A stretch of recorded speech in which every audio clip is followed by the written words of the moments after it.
Well, welcome everybody. I'm really excited for this session, and I'm particularly excited that you all are here. Well, let me introduce myself. First, my name is Michael Lake. I am the president, CEO, founder of Leading Cities. I started Leading Cities 17 years ago. We are a global nonprofit organization. Our headquarters are in Boston, but we have operations and we work with cities around the world. And really, we have a mission, obviously, as a nonprofit organization that Come on, Lexi. We're driven by that mission, and that is to really drive sustainability and resiliency and innovation in cities around the world, in communities around the world. I should just say real quickly as a side note, I use the word cities a lot. For us, cities is not population specific. It is communities of any size, any location, and doesn't always, although it often we do refer to cities meaning local governments, but we also work with the private sector as well. So just keep that in mind as I keep referencing cities. But it's our goal to make cities smarter, more resilient, more sustainable, more equitable. We're gathering today to talk about the QBE AcceliCITY Resilience Challenge. As you all know, applications are open for the month of April, so they've been open for just about 2 weeks, and we've got just about 2 weeks left. It has become a world-leading accelerator focused on urban innovation. It is important to note, it is a completely virtual program. We have a platform, I like to think of it as Metaverse Lite. We call it Launchpad 11. Most all of our programming is done in that. Anybody who is accepted into the AcceliCITY program will have a free 1-year membership to Launchpad 11 as part of their AcceliCITY participation. And you will get all the benefits and opportunities that Launchpad 11 provides, and that is, I mean, to sum them all up, it connects startups with city leaders, industry experts, funding opportunities. So Launchpad 11 really does represent what I call the virtual version of Silicon Valley, but for the smart cities, resiliency, sustainability, however you want to label it, industry. AcceliCITY itself, just a little background, because I think it's really helpful for folks to understand where this all came from. The concept of AcceliCITY actually stemmed from conversations we had with city leaders. And it was our intention to help those city leaders innovate, address these issues that are facing their communities, to leverage new technologies when appropriate to tackle those challenges. What we heard from cities of all sizes, all geographies, over and over again, was they felt that they had 2 roadblocks. That's their word. I would have maybe said speed bumps, but roadblocks to innovating.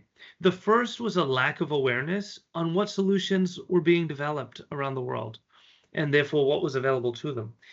And the second was having a lack of confidence in identifying the right solution for their community when they haven't worked with that solution provider or that technology or whatever it was ever before.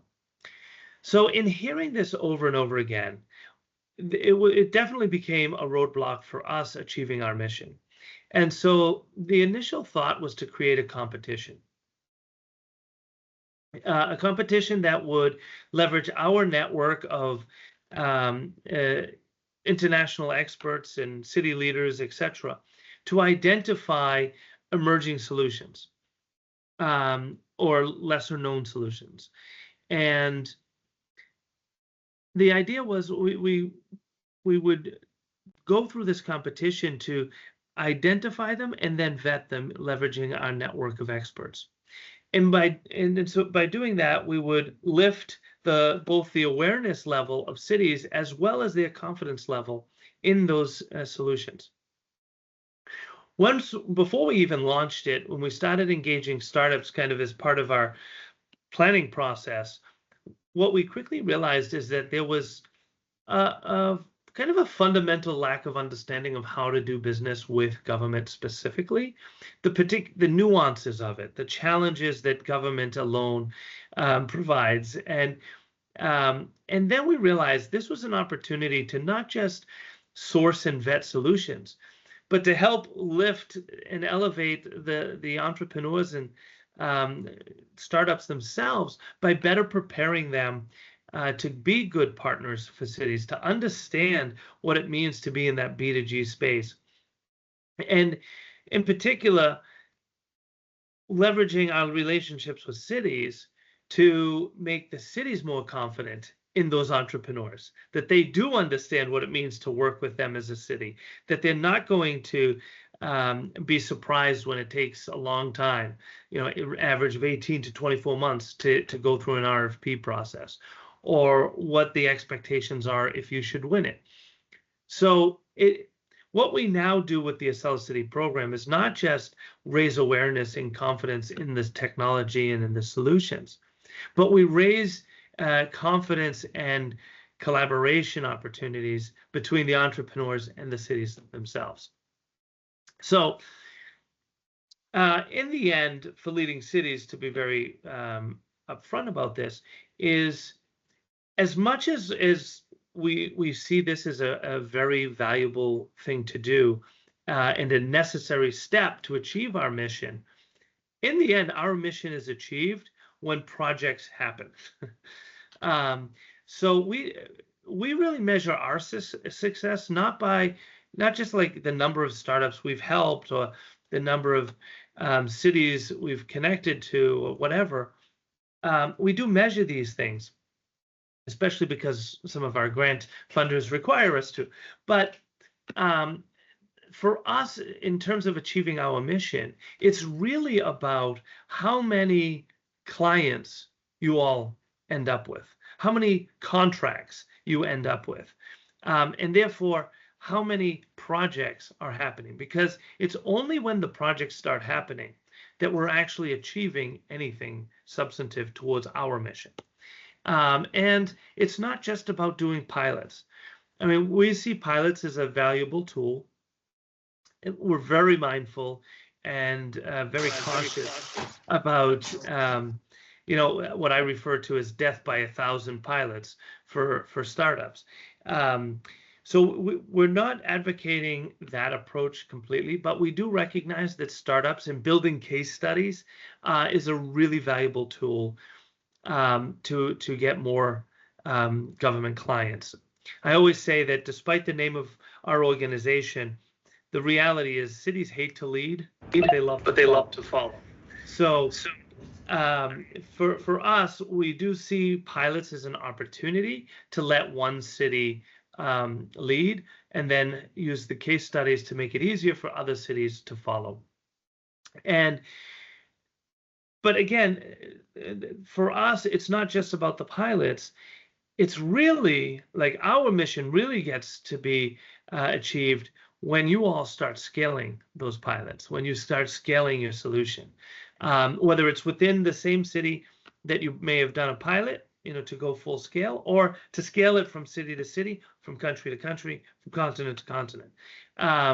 That's when we really see the needle moving in terms of tackling the challenges that communities face, whether it's climate change or equity, building sustainable futures for everybody.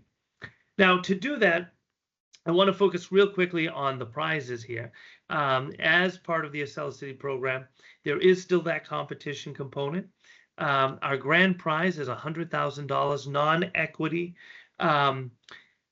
grant. There is one string attached to that one, I will admit. We do require some of those funds at least to go towards a pilot project. And again, that's because this is our investment in advancing our mission, which is to actually have projects happening. In addition to the $100,000 grand prize, folks are eligible for additional prizes. There are two, one in the Eastern Hemisphere, one in the Western Hemisphere. And then we call those the People's Choice Awards. Those are each $25,000. Our top 5 solutions at the end of this will be part of the final pitch event. And the audience from QBE who is in attendance of that event, they get to vote and select who gets those $25,000 prizes. The third prize, we have a prop tech prize this year. So that is any solutions that are focusing on commercial property issues and risk mitigation, anything related to the commercial property industry. Again, that's a $25,000 prize, plus ongoing support, mentorship, and other opportunities through QBE Insurance, our partner. And it is QBE who selects that winner. The grand prize winner is selected by a panel of judges. To give you a sense, some of the past judges have included representatives from the United Nations, the World Economic Forum, Prince William's Earthshot Prize, the Clinton Foundation, going off the top of my head here, RA Capital, et cetera, et cetera, et cetera. So it's a very distinguished panel of judges. We do take that opportunity as a moment to highlight our top 5 solutions to a very influential group of people in this industry. So even just getting to the top 5 is getting that kind of exposure. And speaking of exposure, throughout this program, as semifinalists, we don't use that term really. We call it the top 100, the top 10, the top 5, the winner. We are constantly promoting all of you, and that includes a podcast. We do podcasts with our top 10 episode dedicated specifically to you and your solution. So think of it as like a 20-minute infomercial, and we run a Google ad campaign on that. So we're very much about supporting you long-term, not just, and we keep those episodes up, those Google campaigns running kind of indefinitely. So it's not just about a one-off with us. Once you get into the AcceliCITY program, I always refer to it as being part of the Leading Cities family. And you're part of that family. We think of you as family, we treat you as family, and that doesn't end when the program ends. Coming back to some of the nuts and bolts of the AcceliCITY program, there's a lot of mentorship opportunities. I know Anthony's going to talk about that in just a bit, so I won't go into too deep on that. But there's mentoring, there's networking. The curriculum that I kind of referenced earlier, we now have that as a certification program. So anybody who is accepted into the AcceliCITY program, assuming you participate in the curriculum, which is required, but everybody will graduate with a silver level of, we call it the Public-Private Partnership Readiness certification, which is, it's another credential to add to your LinkedIn profile or whatnot. But on top of that, and this is probably the more important factor, is it's a symbol to cities that you are prepared to be a partner for them, and that you know what it means to work with government. So it has a lot of value to that. We do have regular events where we bring city leaders in. One of those events that we have basically monthly is, actually we have 2 monthly because we do one in the Eastern Hemisphere, one in the Western Hemisphere. We call them City Solution Forums. We have a speaker from a city come in. They spend about 10 or 15 minutes telling you about their community and the challenges and priorities that they have.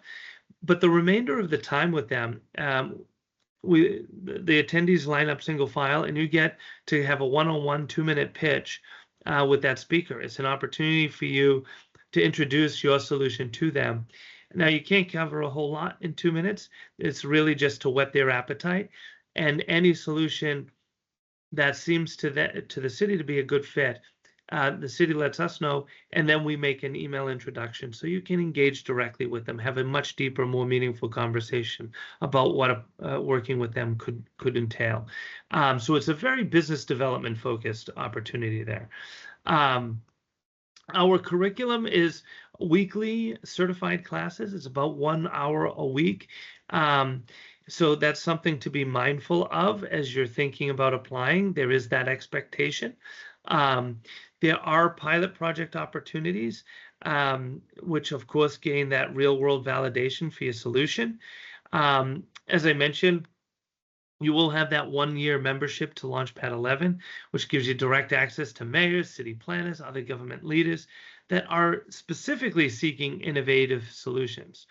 You have access to a global network of other entrepreneurs, other experts in the industry, to investors, and that continues after the competition ends.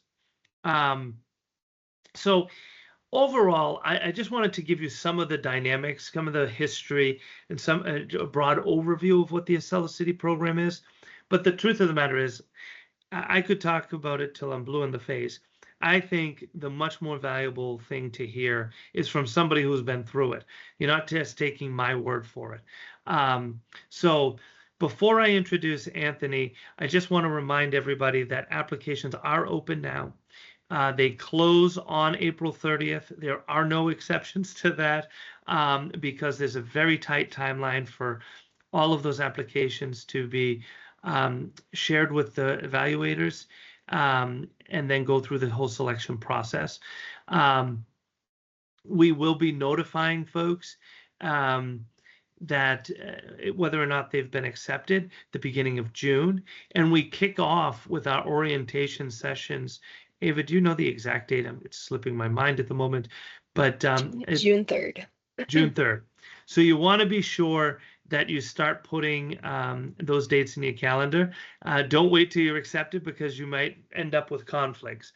But anyways, to talk a little bit more about his experience, I want to welcome Anthony from Bike Party. Anthony is actually joining us right now from Australia.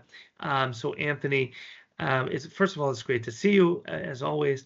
I really appreciate you doing this because I do think hearing your perspective is much more valuable than hearing me talk about AcceliCITY. But I also just want to thank you for staying up quite late to share your insights, your experience, and any tips you might have for all of those who are gathered with us right now in terms of figuring out whether or not they should apply or what to expect when they do apply and get accepted. Thank you, thank you, Mike, for the introduction. It's I'm always happy to kind of share my experiences with the group, and yeah, hopefully that you all might enjoy our journey so far. And yeah, I really enjoyed being in the AcceliCITY program in 2024. So I hope that this might encourage you all to consider putting in an application for the 2025 group. So I guess Ava, I'll share my screen. I promise it won't be death by PowerPoint for everybody here. Go ahead. Let me know if you can't do it. I just unshared mine. That's okay. I think it's this one here. Perfect. Cool. So is that sharing now? You got it. Wonderful. Cool. So thank you. Thank you very much for that warm introduction. So I'm Anthony Joseph. I'm from Sydney, Australia, and I'm the founder of Bike Party. I thought I might just share with you all today a bit of our journey and I guess what our AcceliCITY experience looked like if you're kind of wondering how could my startup fit in the space, because I started out as somebody who used to work in the Australian the Australian Navy as a scientist, and I went from that to convincing my friends to pose for pictures for media campaigns I was doing, through to actually doing bike rides in the city with our friend network, and now a couple of months ago being in Venice talking about riding bicycles and actually going for a pleasant bike ride with some new friends. So I guess for me, it was like how I want to kind of talk to you about our journey to date and what it was like being in the AcceliCITY program, and just share with you some of the things I've learned along the way. I guess both being part of the AcceliCITY program and beyond. So we started out in the middle of the COVID-19 pandemic of all times, and I took this photo when I was walking around the Barangaroo Financial District. And if you go there today, to see it completely deserted like a zombie apocalypse movie is pretty it's pretty crazy, because you see usually people everywhere around. And much like everyone in the world, the city's kind of shut down for quite some time. And as it turns out, our local transit agency faced an issue that was people were going to return to work, and they didn't want people to hop back in their cars. I think Australia has a pretty bad statistic where it's like for every one person who rides a bike to work, there are 9 people in cars, and some of them are called single occupancy commutes, where it's one person, one car driving probably to work. So our transit agency had these innovation challenges where they were like, we would like innovators to come forward and offer us ideas about how we could avoid people hopping back in their cars, basically. And we pitched them the idea of bike party at the time. It was how could we organize people to ride in groups, ostensibly because it's a lot more fun to kind of ride with other people, making new friends, and get a little bit of your daily exercise, as well as um, commute to work in an environmentally sustainable way. And fortunately, we were 1 out of 3 startups to go in through to their innovation challenge. And it was a pretty awesome program, really, for us, because it meant that we could work with some of the local transit agency experts, build our MVP, and get their feedback right away.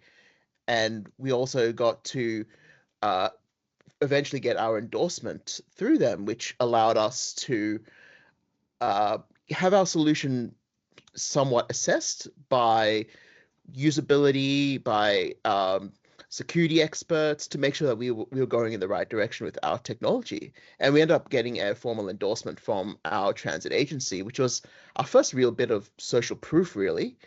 And then we kind of left that program and we entered into a smart cities competition run by another department in the New South Wales government. And this was an innovation challenge around safer public spaces for women and girls. And you might be thinking, what does bike riding have to do with safer public spaces for women and girls? And as it turns out, well, firstly, 2 things: that sadly, there's public spaces aren't that safe for women and girls, particularly late at night. And there's also a huge gender divide when it comes to active transport and bike riding, where there's almost double the male participants as there are female and gender diverse people. So they had this other challenge, which was, how can we help women and girls feel safer in public spaces? And we pitched them the idea of female only group bicycle rides. And at that time, we understood our technical platform, but we were still pretty early on in our journey. We didn't understand how to communicate what we did to cities. And in particular, when you are building a smart city solution, you do have to communicate in a different way to than you would to an investor or to a user or to any other real stakeholder. There's a certain expectation for what your solution should look like. And it was pretty awesome to get into like the feasibility study, but we didn't actually make, unfortunately, to the final round as the main vendor.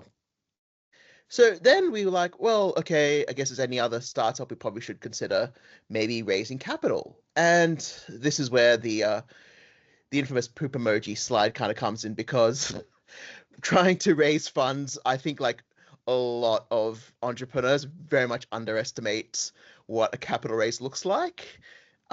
We had warm introductions to VCs. We just did cold approaches. We talked to the institutional VCs. We talked to the angels, talked to syndicates, and if I had to kind of summarize our experience, we had one investor who was who offered to vet people's decks, and she came back with a pretty strong no, you would not get a meeting with our you would not get a first meeting, which was a bit confronting. It can be a bit of a challenge when you are an innovator and you are fall in love with your solution, and to have people say, no, you aren't worth it. So it is a very confronting journey. And I think that's one of the things that solo innovators can often struggle with is how do you keep your momentum when things go wrong? So, and talking to one of the angel investors, he mentioned, are you aware of this startup Striders group? It's a running group. And I was like, I've not heard about it.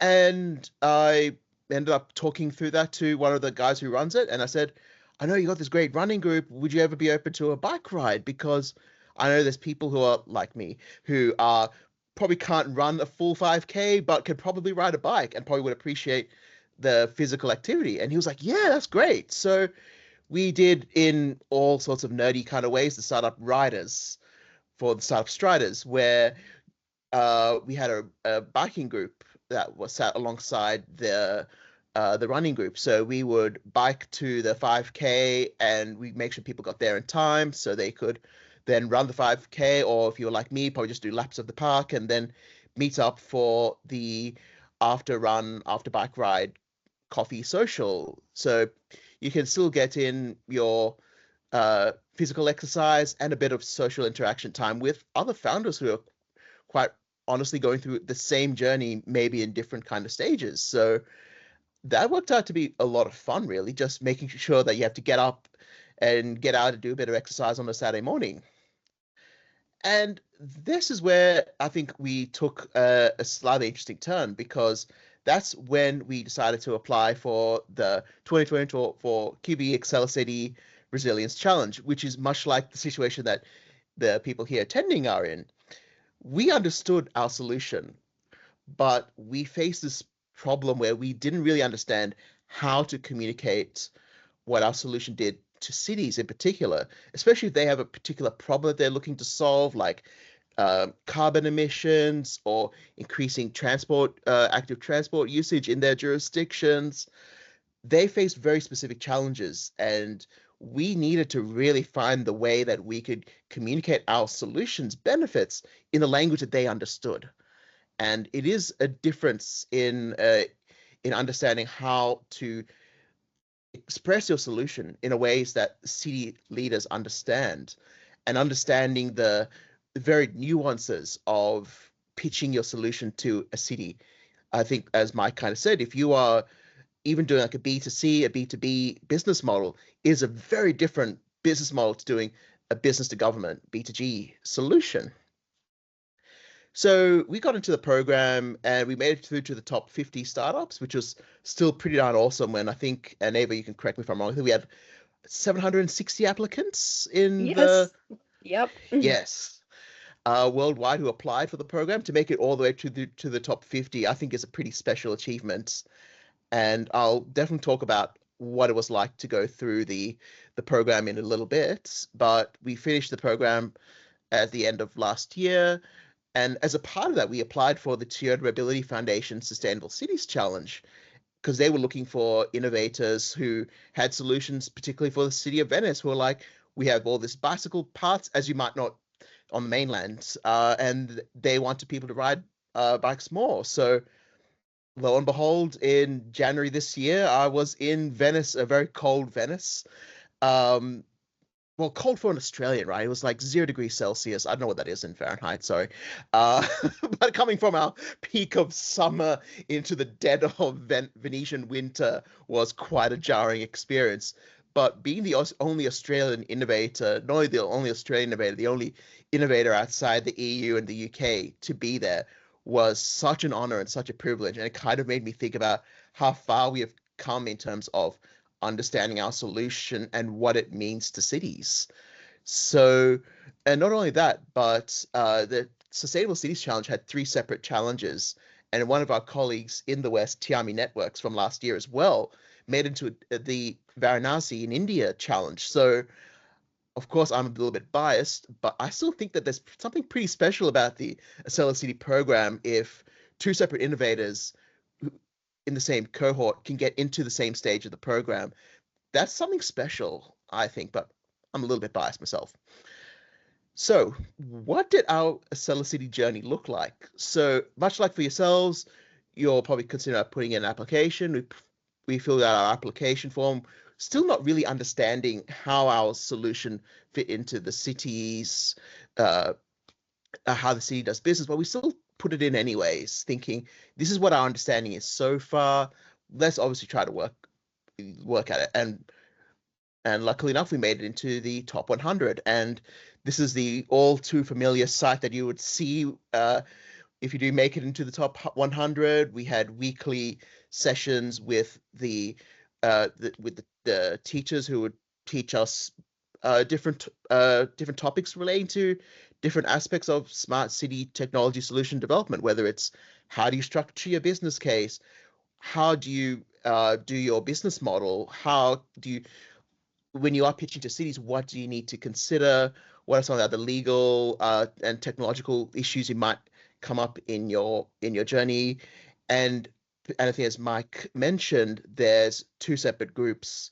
One in the Eastern Hemisphere for us here in the ASEAN area, and in the West for the US, EU time zones. But one of the things that I found was being in Australia, attending the Western Hemisphere's content and their presenters gave us a totally different perspective about how different parts of the world face pretty much the exact same problem. So for us, even if you aren't thinking about that expansion, like we at the time, we were thinking about we're just going to understand Australia, figure out bike riding in Australia, then we'll move overseas. But going through the program helped us understand, well, if I need to communicate what my solution looked like to a US city or to a European city, this kind of gave a different perspective on it. And it really helped us understand who we are. Another part of that was the venture mentoring team, the VMT program, where they have very, very, very influential advisors who are some of them are like ex-US military staff, people who have gone through and established pretty well successful business, and they're like, I want to give back and I want to advise you on your business. And we took advantage of that. We were able to talk to them about this is what our pitch looks like, this is what our solution looks like. Am I communicating my value properly? And what do you think? And you can get that constant feedback to help you build up your solution and what your pitch sounds like. So that's one of the things you probably hear about is you get out what you put in, and getting access to those mentors, particularly for an early stage startup where mentors can be few and far between. Getting access to the really good ones, people who know what they're talking about and are willing to take the time out of their day to help you out, was really, really essential.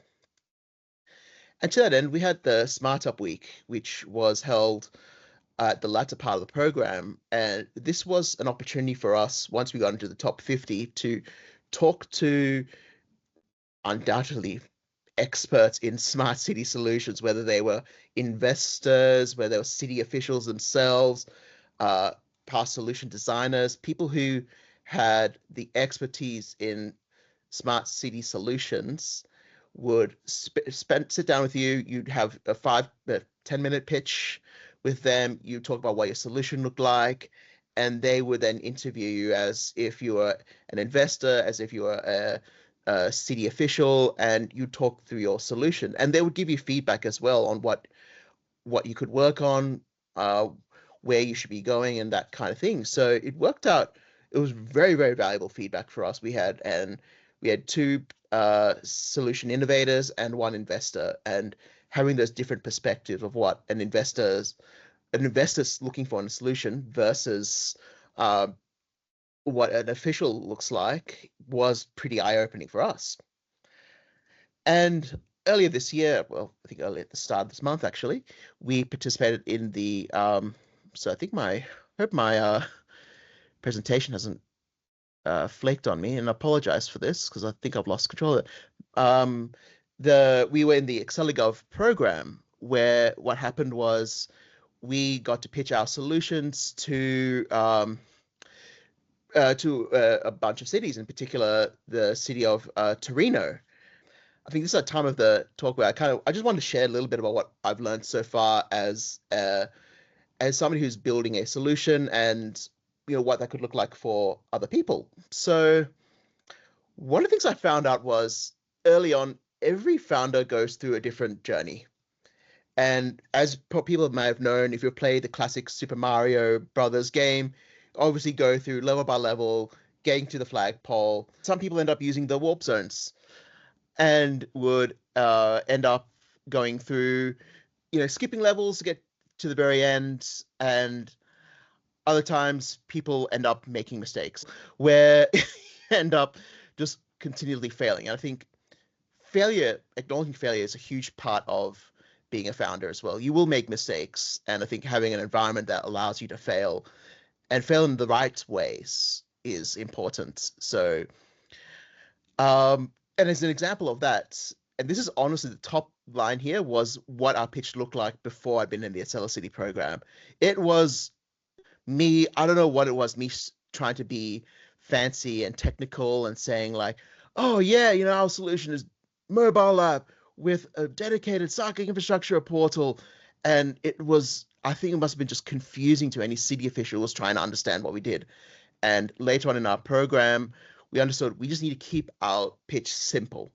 Just focus on one particular audience to make it crystal clear to a city official what value we are producing. And the one at the bottom is the one we actually gave for the Tiered Mobility Foundation. So for a technical founder like myself to understand, we are very much fall in love with our technology solution, but what it means to actually communicate that to a city official is a whole other thing.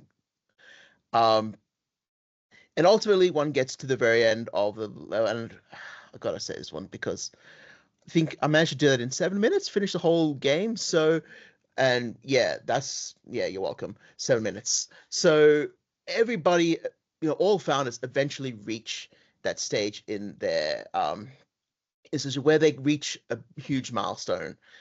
And one of the key takeaways I want to make for you is that you can find your own way as a founder. We had one particular lecture which was given by two separate speakers about how do you set up your business model. And one founder went through the route of capital raising. He was very successful in that, and he used that to build his business. And another founder just said, nope, I am not going to do the capital raising. I'm just going to focus on sales. And they're both correct. It can be really disheartening as a founder if you're trying to do a capital raise and nobody talks to you like, well, maybe my solution really isn't that. You're like, well, what am I doing wrong? So having those two perspectives of two founders who are equally as successful go through two very different journeys was quite an eye-opener, and it gave us a little bit more momentum to kind of think, well, maybe I'm not alone, and maybe there isn't this one templated path to success that everybody in the startup media seems to sell. And it's not to throw shade at people who have raised capital, like they are indeed very successful in their own right, but knowing that there's multiple parts of your journey to get to that success is reassuring. And I hope it reminds people to kind of stay in that game through that way. The other thing was embracing the opportunities. Here in the East, David Klinberg, I'm going to send a lot of love out to you. Thank you, because you're not here to hear this. He happened to be chairing a session in Melbourne, Victoria, Australia, which was a Smart Cities breakfast. And he invited the current cohort to join in, and it was a really incredible experience. We had the Lord Mayor of Melbourne who gave the keynote address. We had Corey, who's the president of the Smart Cities Council. We had Meredith Hodgman, who was at the time the Australian representative for the IoT Alliance. Really influential people that founders should be and definitely should be meeting in their journey.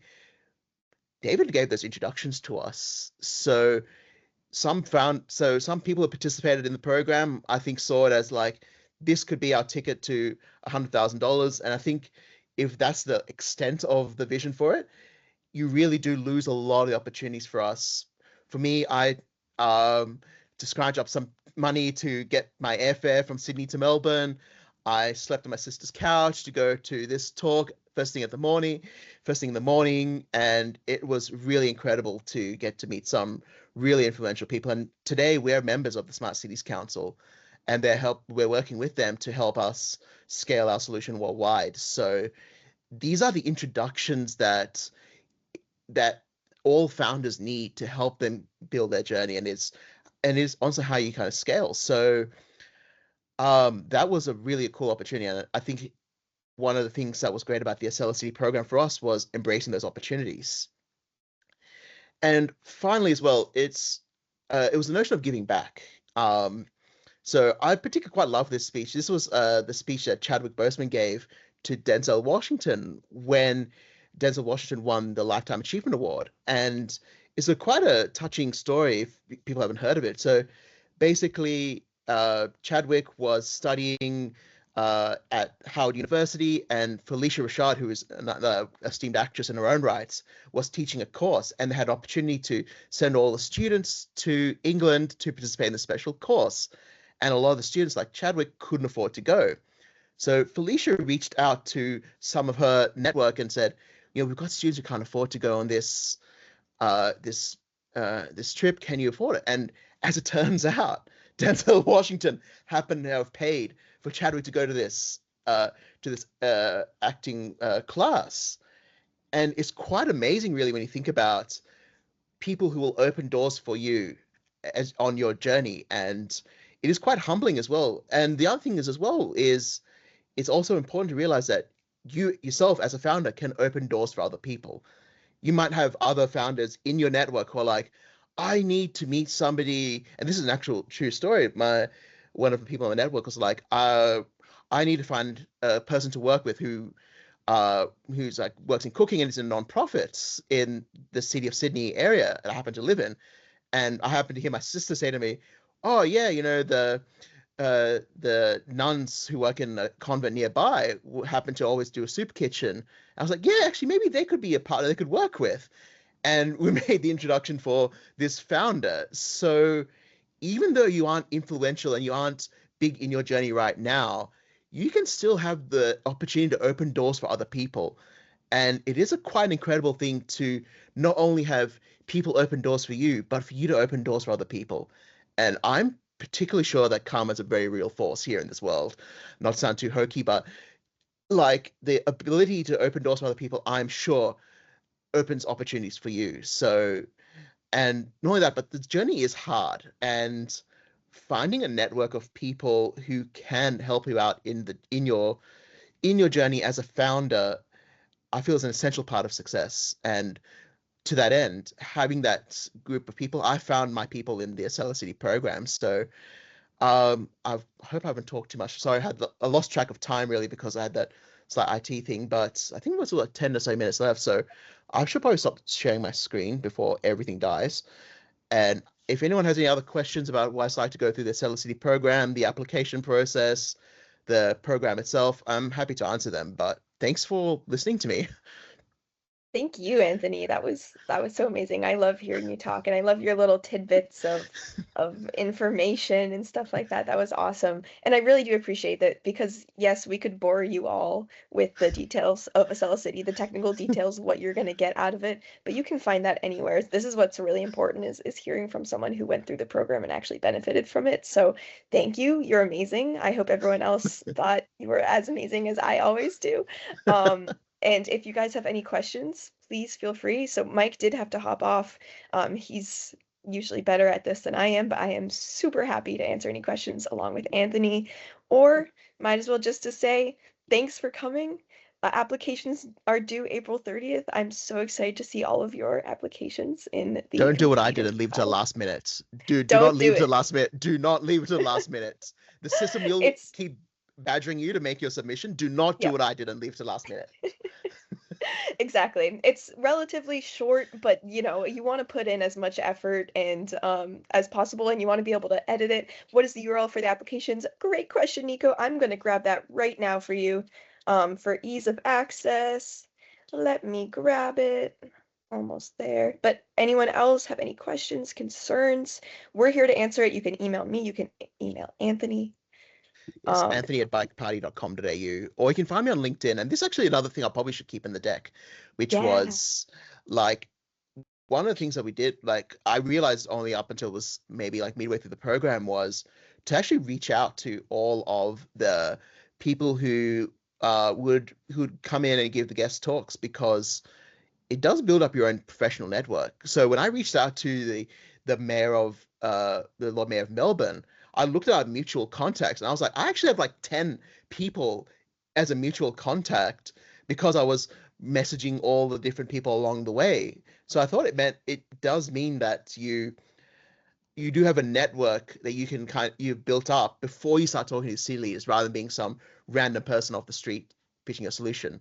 Sorry, Nico, I think you had a hand up there, so I'll probably talk and let you. Oh, sorry, sorry, I saw you. I thought it was like you wanted to say. No, I was just actually holding my chin. Sorry. I just realized, I probably should just stop rabbiting on and just let somebody else talk for the sake of variety. But that's actually a bonus hint for other people. Like, when you do start out in a smart cities, talking to government officials, an easy way to separate yourself from the crowd is to have a network on LinkedIn that you're a part of. So if you were to connect with someone and say, I have like 10 or so mutual connections and they're all in the same space, it does lend a certain level of credibility than if you were someone just starting out. So that's yet another reason why I think the program is excellent. If you do feel your solution does have that B2G slant, and you do want to start working with governments, this does help build your credibility. Yes, completely agreed. Thank you for that. And I also want to quickly point out that Anthony was pretty amazing last year. What he did do, so he was accepted into the Eastern Hemisphere division, whatever, which means that once a week for an hour, he would join the Eastern-centric curriculum sessions. However, because he's crazy and and cannot sleep, he decided to join both, so both the East and the West every single week. So he would join for 2 hours every week. He would meet different speakers. He would connect with all of them, and I can just already tell, like, you made so many amazing connections and you asked so many amazing questions, and all these speakers now are in your LinkedIn and in your pocket and everything. So I just want to say that's not required of everyone. Everyone just stay in your division, but you can take advantage of as much as physically possible. And that's what Anthony did, and that's why he is as successful as he is today. So I just want to point that out. And that'll be actually another trick that I can kind of share with you all. So one of the things that the secret to my success was, we would get, so how the courses, actually probably should talk about that, shouldn't I? So what would happen is, like, if we had a particular talk on the Tuesdays, as it was for our group, usually the week before we would get the content for that we were going to be talking about. So I just got into the habit of, when I had my TV on, I was doing my ironing or doing my laundry, I'll just have the content playing and I'd have my notebook there. And if someone said, like, if you're talking to your city official, you have to make sure that you do da da da. I was like, actually, that's a good thing. And I just kind of just take notes as I was folding laundry. So then when it came to the Q&A session, you could ask these really insightful questions, because you've watched the content, you had a bit of time to think about it, and it meant that you could ask some really engaging questions. And I think even at like some of the lower points, it was like, I think I ended up watching one of the videos, as I might have said, in the drive-through of a McDonald's at midnight or something like that, probably breaking some traffic laws. But so even when life is not great, you can still take advantage of what is a 20-odd minute presentation. And it also worked out well knowing that you had the two hemispheres, because actually what happened one week was I had to drive in the middle of regional New South Wales, and it meant I actually missed one of the Eastern Hemisphere talks. But because it was the Western one, I could join in on the Western one in a dingy regional motel, which smelled like cigarettes, and it was just an awful, awful time. But I was still able to join in with the and still talk to, I think it was the QBE Ventures team, who were talking about, if you had your solution, which is a smart city solution, and you're seeking investment capital, here's how you would have to tailor your pitch to work with us, which is probably more than what any other person who was pitching off the street would have got. So once again, it's about getting those introductions to people you probably wouldn't normally meet. And for what it's worth, I can actually take credit for that, Ava. One of our colleagues, Minky, hi Minky, I noticed she was in the West going to the Eastern Hemisphere talks. I was like, I should be doing that. And that's one of the incredible things about, you might not realize that you might be a role model for somebody else. So lots of love to you, Minky. Exactly. Oh, I sorry. love thinking. Oh, is there questions? Oh, yes. So, Yes. okay. Mayuri, that was a great question. I'm trying to kind of answer that in the chat. So her question was, I'd like to know, and if in the city I live in, you already have tie-up with QBE AcceliCITY, or would you provide a list of cities? So this is actually a great question, because right now we don't have like a set list of, oh, these are the cities we work with, these are the cities we don't. Every day we're actually growing our network of the type of cities who come in to meet our entrepreneurs. So we have a constant campaign of reaching out to new city officials, new chief innovation officers from all over the world to invite them to come into our virtual office space. So unfortunately, I don't have a list of cities. However, it's really cool because it's growing every day. And if you do have already connections to cities, you can bring them to us. We can bring them in. It's basically just a big network of amazing people. So yes, Poon City in India sounds amazing, and we would love to work with them. And I'm sure that we already do have connections. We've had New Delhi come in, talk to people. It's been amazing. But I also just want to make sure what technology readiness is expected to apply. Amazing question as well. We like to say that if you're close to being ready to pilot, then you're exactly where you should be. If you're past that, then even better.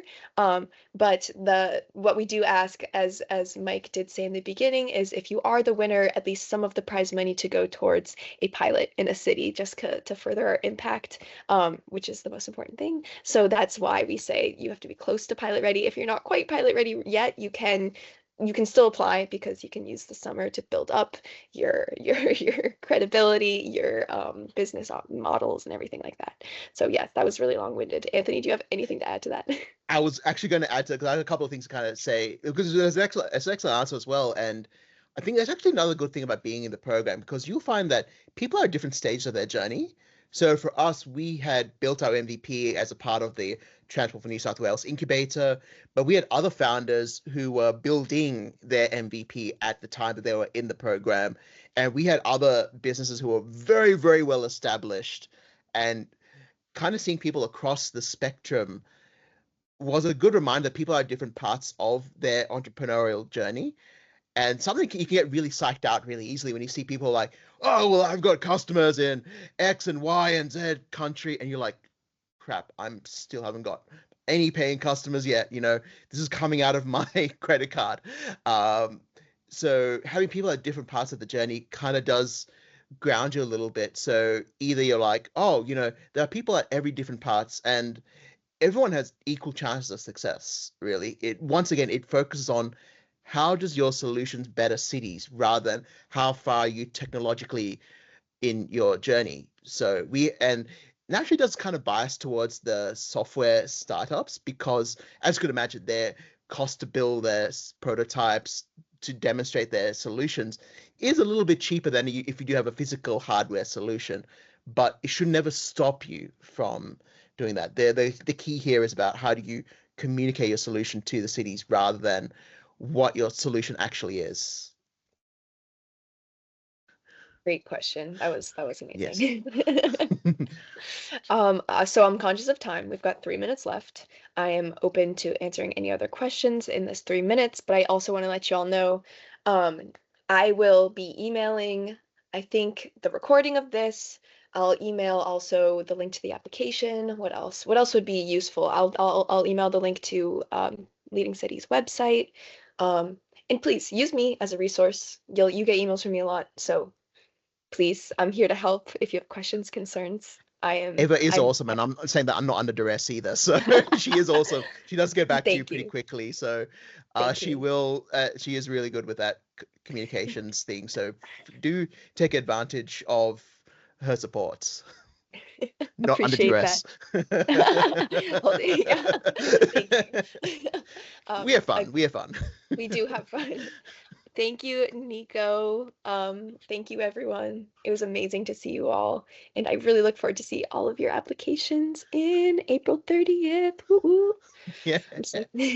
Bye, Nico. Do not do what I did and leave to the last minute. So I'm not a role model by any means whatsoever. So. And you still made it in. Look at that. And I still made it. Bye, guys. Bye, Sue. Bye, Thomas. Feel free to stick around if anyone has any other questions. Bye, Alexandra, Derek, Mayuri. See you all later. Can't wait to see your applications. Anthony, thank you. You're the best, per I'm more usual. than happy to share this journey. I don't know what happened. It's just PowerPoint just It's crashed okay. on me. Oh my god. It's okay. It still is beautiful. Bye, guys. Bye, Prince. Have you had any agriculture applications? Yes, Sue. Yes, Yes. agriculture, ag tech is a big part of what we're looking for, and I heavily suggest you apply because we are looking for more ag tech solutions. Yes.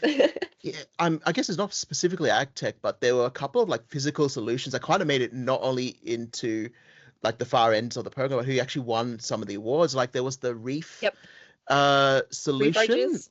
Yes, because they made it as a people's choice Yep. They got solution. In fact, I think the 25,000. grand prize winner was the water filtration system. Gravity water. Gravity water, that's the one. It's 1 a.m. Sydney time here, so I've kind of checked out mentally here. So it's you doing your business hours, Ava, so you should know what. But like, I know think you're better than me. it's not specifically ag tech, but I think it is a very interesting space to be playing in. So yeah, I would definitely.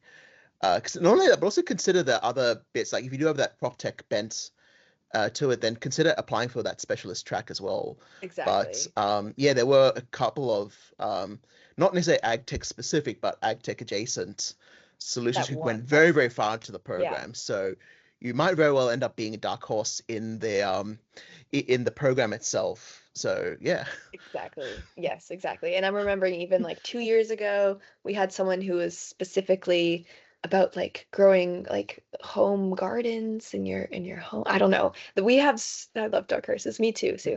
But yeah, we have such an array of, even if you think that, oh, does my solution fit into, because we say like smart city, that's such like a generalized thing that I don't even know if we should be saying like a smart city solution anymore, because all of your like, it's more like urban tech.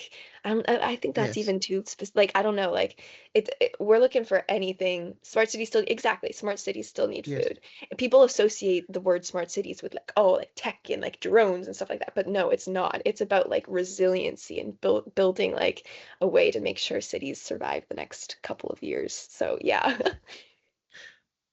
Yeah. Yeah, exactly. And I think like one of the key takeaways for us is that if your goal is to sell to city officials, then this is definitely a program to be in. Of course, not being biased. Like that would be what. So if your target customer looks like a city official, like a government agency, this is definitely the program you should be in. Of course, you remember way back to when I first started, I had the somewhat fortunate luck of having worked in government, so I did know some of the rules and eccentric. So there are things like you can't turn up with a bottle of wine and give that to your city official, because that looks like you may obviously no bad intentions, but that might look like you're trying to bribe a public official, and things end up at the very least end up being socially awkward. So like, sorry, I can't really take this because of government procurement rules and stuff like that. So some of the stuff like that gives you a head start over the other entrepreneurs who haven't had that experience and who aren't familiar with what it might be like to sell to a government agency. So Exactly. yeah. Oh, good. Yes, that's actually a recent thing that we've built up. We had this entire AcceliCITY curriculum, and we were like, all of this like just for the like participants, like I feel like we can share it. So that's when we started to go through the certification process. We built up our curriculum, and now it's year long. So if you get accepted into AcceliCITY, you have 6 months of this beautiful PPP certification. You'll get silver. However, if you want to continue with us, like Anthony is, you continue to take the asynchronous virtual classes, and you can get all the way up to the diamond level, which is, kind of gimmicky, but it is basically to say that you are extremely ready to work with the governments, and we have a whole campaign educating city officials about our current certification process right now. So hopefully they'll be able to like already know about the process before. But long story short is, I also agree that the certification is a huge value add that we just added this year. So beautiful. Oh my gosh, I totally forgot to even mention it in my talk. No, Oh, it's okay. We already I'm did. getting too old for this. And the people who are still here will, and hopefully not the automated bots, will, who are like taking notes and stuff, will kind of notice this. So as a part of the curriculum, to go from the top 100 to go to the top 50, you have to draft what they call the pilot pitch proposal. And that is not just a bit of busy work. That is probably one of the most important things that you would have when you say to a city official, hey, I think I could be organizing group bike rides for you. It's like, oh, hey, yeah, that actually looks pretty good. What would that look like if we were to trial it? Oh crap, I need to draft something. And that's what your pilot project proposal is. It is to say, if we were to do a trial with you, it would span for this amount of time, it requires these resources, this involvement from the city, and this is what we would end up achieving, which you then go in and take to your future thing. And having that, I think even Mike, he's going to see this on the recording, so that's good. Even he said, Anthony, just think of like 3 sentences for your thing, and that is your key pitch. So that would be, I think, really understanding how you express your solution to that. Going through the program just forces you to understand how does your pitch work, and you walk away from that having your pitch ready. So that's why I think it's one of the things where if you don't attend the classes, if you just kind of leave it to the last minute, which I did not do that time around, I actually spent time doing the proposal. You get a lot more out of it than if you were to just apply for it and then come to the very end and say, oh, I need to do my submission for this thing, rather than, oh, I'm going to continually refine and build my pitch to the city as I go through the coursework. So yeah, a little special gift for anyone who managed to stick around for later on. There we go. I'll keep this in the recording too so that people can see. But yes, that's amazing. Thank you for that insight. Yes, the work that we make you do, we don't really make you do a lot, and when we do make you do work, it's for a reason. So yeah. It's not just busy work to make you feel like you're in kindergarten and you've made your little macaroni artwork, gluing things together. It is something that you genuinely will get a lot of things. And part of that was that pitch that I showed, like the difference between when I started the program, when I finished the program, just understanding how to do that helped me fill out RFPs when I go to talk to other city officials. So yeah. That's amazing. I love that. I love hearing that. It makes me happy.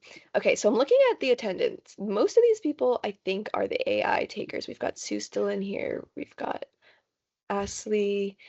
We've got Edwin. So if anyone else has any questions, please let me know. If not, I'm going to end this so that Anthony can go to bed. So yeah, before I say anything else too crazy, but thank you very much for listening. Thank you, Ava, for organizing this as well. But yeah, thank you for the opportunity to kind of share the experience, because it is, I found it to be really rewarding myself. So yeah, I hope to see you sometime in your journey. Amazing. Well, thank you, Anthony, and we'll stay in touch. Good luck with Toyota Mobility. Let me know if we can do anything. Yeah, fingers crossed. And I know you talked about Mike's office hours. Let's connect on that so that if you want to see him, course. Yes, we'll do. Okay, amazing. All right. See you guys later, everyone. Bye, Edwin. Bye. Bye, Alexandre. Bye, everyone. Bye. Bye.